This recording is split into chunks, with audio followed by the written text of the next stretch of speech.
بسم اللہ الرحمن الرحیم۔ السلام علیکم ورحمۃ اللہ وبرکاتہ۔ تمام طلباء امید ہے کہ خیریت سے ہوں گے، اور اللہ تعالیٰ سے دعا کرتا ہوں کہ اللہ تعالیٰ سب کو خوش رکھے۔ تو طلباء کرام، ہمارا سندھی کا مضمون ہے جو کہ 9ویں کلاس میں لازمی مضمون کی حیثیت سے داخل نصاب ہے۔ تو یہ مضمون بعض لوگ دلچسپی سے نہیں پڑھتے، لیکن صرف اس لحاظ سے نہیں کہ بورڈ میں اس کا امتحان دینا ہوتا ہے، بلکہ نیت یہ ہونی چاہیے کہ ہم ایک فن سیکھ رہے ہیں اور اس کے ذریعے سے ہم دین کو پھیلانے کا ذریعہ بنیں گے۔ ہر کام کے شروع کرنے سے پہلے ہمارے نبی کریم صلی اللہ علیہ وسلم نے کچھ دعائیں سکھلائی ہیں، اور ہمارے اکابر کا بھی معمول رہا ہے کہ جب کوئی نیا کام، نئی کتاب شروع کی جائے تو اس سے پہلے یہ دعا پڑھ لیا کریں۔ میں اس کو دہراتا ہوں، آپ میرے ساتھ ساتھ دہرائیے۔ ربی یسر ولا تعسر وتمم بالخیر۔ ربی یسر ولا تعسر وتمم بالخیر۔ ربی یسر ولا تعسر وتمم بالخیر۔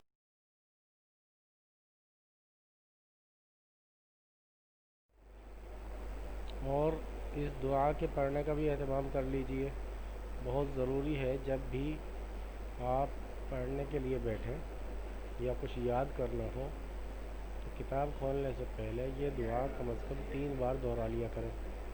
ان کاموں کی جب ہم عادت بنا لیں گے تو چونکہ یہ سنت کے طریقے پر ہیں تو اس لیے یہ عبادت بن جائیں گی، اور ساتھ ساتھ جو ہم کام کریں گے، جو بھی پڑھیں گے، چاہے وہ سندھی ہو یا کچھ بھی ہو، وہ تمام کا تمام کام عبادت بن جائے گا۔ پڑھیے، ربی زدنی علما، ربی زدنی علما، ربی زدنی علما۔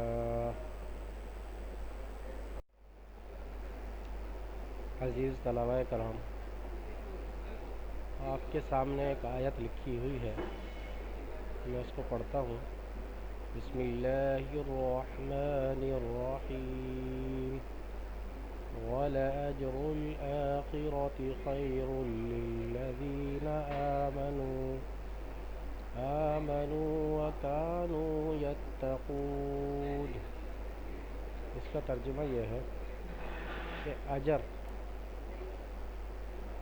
آخرت کا اجر، آخرت کا بدلہ وہ بہتر ہے ان لوگوں کے لیے جو ایمان لائے اور جنہوں نے تقوی اختیار کر لیا۔ دیکھیے، جب ہم تمام کے تمام کام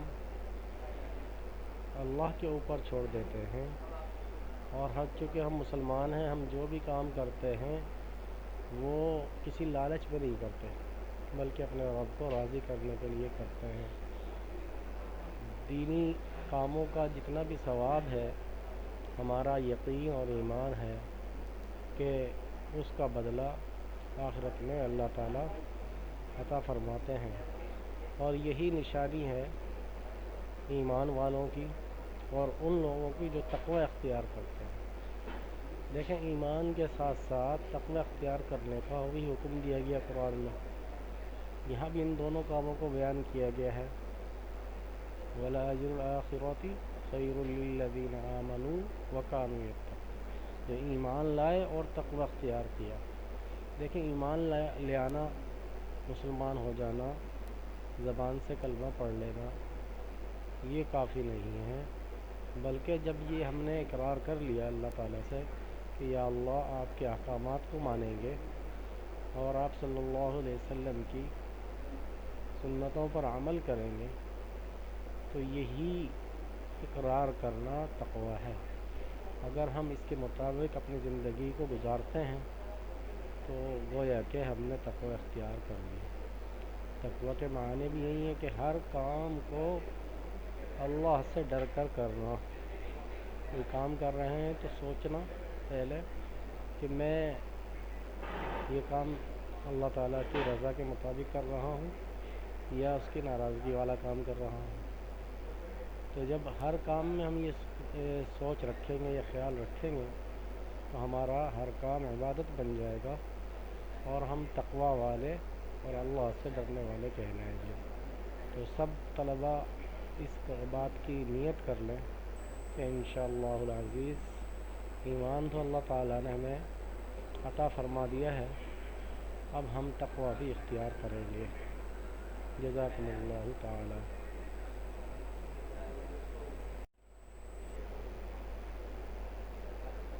یہ آپ کے سامنے ایک حدیث لکھی ہوئی ہے، انما الاعمال بالنیات۔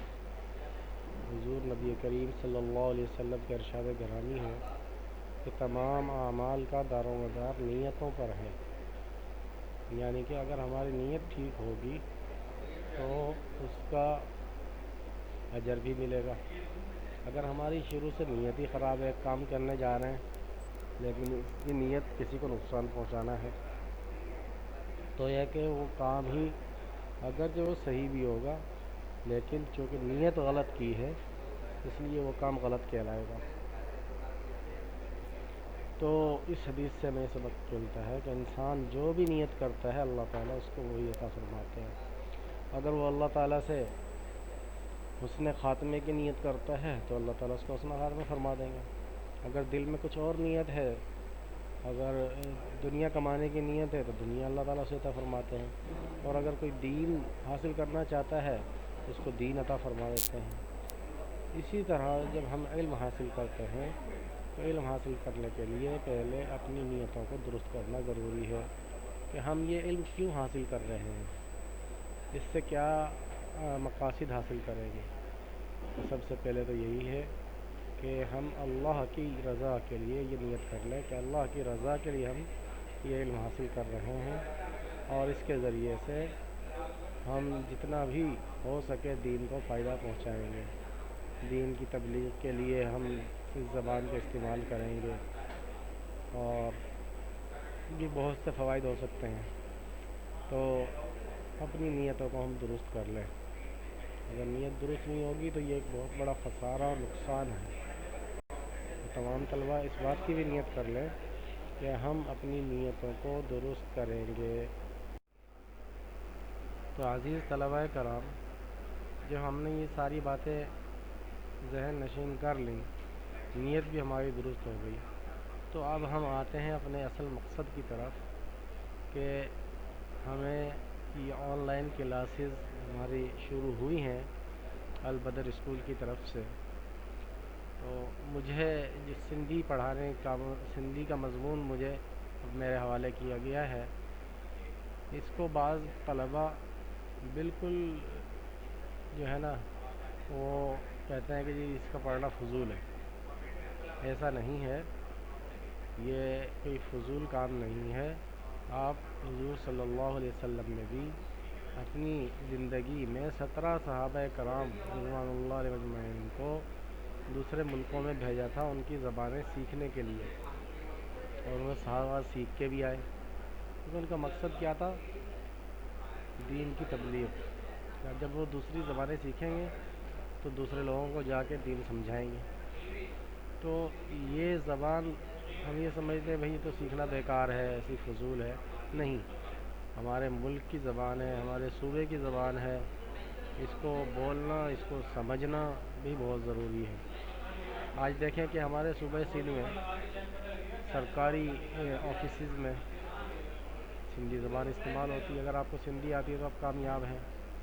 اسی طرح خدا نہ خواستہ کوئی آپ سے لڑائی جھگڑا کرتا ہے، پتہ نہیں کیا کچھ کہے گا سندھی زبان میں، لیکن آپ کو سمجھ میں نہیں آ رہا ہوگا، تو کم از کم اتنی زبان کو سیکھ لینا کہ اس کے الف بے تو سمجھ میں آ جائے، یا کوئی آپ سے کیا بات کر رہا ہے وہ سمجھ میں آ جانی چاہیے، تو اس لیے اس کو فضول نہ سمجھا جائے۔ یہ آپ کے سامنے ایک تصویر دی گئی ہے، یہ آپ کی زندگی کی کتاب ہے، یہ مارکیٹ سے بآسانی مل جاتی ہے۔ تمام طلبہ اس کتاب کو خرید لیں۔ انشاءاللہ کل سے اسباق کا آغاز ہو جائے گا۔ اتنی کوئی مہنگی بھی نہیں ہے، اور دوسرے ٹائٹلز میں بھی کتاب موجود ہے۔ ضروری نہیں کہ سامنے کا یہی ٹائٹل ہو، لیکن اندر کا مواد وہی ہوتا ہے، اوپر کی تصاویر مختلف آتی ہیں، تو اس سے پریشان ہونے کی ضرورت نہیں ہے۔ یہ میں نے مثال کے طور پر سندھی کی کچھ تصاویر آپ کے سامنے پیش کی ہیں۔ کچھ طلبہ تو پرانے ہوں گے، بلکہ اکثر ہی پرانے ہوتے ہیں، کیونکہ 8 کلاس میں بھی آپ لوگوں نے سندھی پڑھی، 7 میں بھی پڑھی ہوگی، 6 میں بھی پڑھی ہوگی۔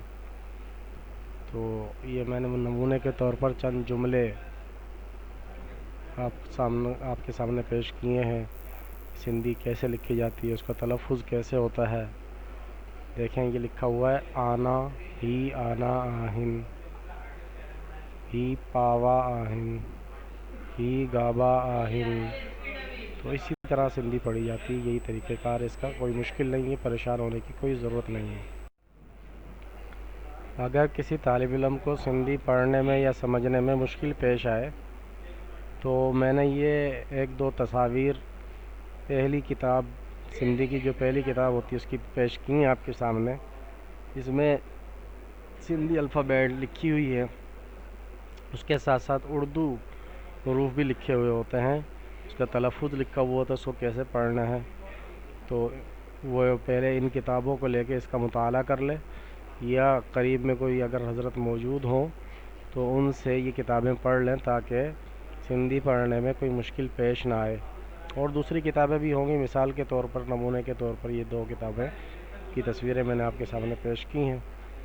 تو کوئی بھی کتابیں خرید کر الفابیٹ والی، اس میں آپ سندھی تلفظ صحیح کر سکتے ہیں۔ یہ 1-2 تصویریں اور میں نے سندھی کتاب کی آپ کے سامنے پیش کی ہیں۔ جس کتاب پر سندھی ٹوپی بنی ہوئی ہے وہ یہ سندھی کی شرح ہے، یعنی گائیڈ ہے، پوری کتاب کی گائیڈ ہے۔ اس میں تمام سوالات، جوابات، خلاصے، جتنی چیزیں بھی آتی ہیں وہ تمام کی تمام موجود ہیں۔ اب اس کا مطلب یہ نہیں ہے کہ آپ بالکل کلاس سے بے پرواہ ہو جائیں گائیڈ لے کے، لیکن اس سے رہنمائی لے سکتے ہیں۔ ضروری نہیں ہے کہ اس کے اندر تمام چیزیں صحیح ہیں۔ یہ کتاب خرید لیں، گائیڈ بھی لے لیں، کتاب بھی لے لیں، اور جو چیزیں آپ کو صحیح لگیں میں بلکہ مجھ سے پوچھتے جائیں، میں بتاتا جاؤں گا کون سی چیزیں صحیح ہیں، کیا مختصر کر رہا ہے۔ کچھ چیزیں طویل ہوتی ہیں، ان کو مختصر کرنا پڑتا ہے۔ تو اگر یہ کتابیں آپ لے لیں گے تو پھر آسانی ہو جائے گی انشاءاللہ۔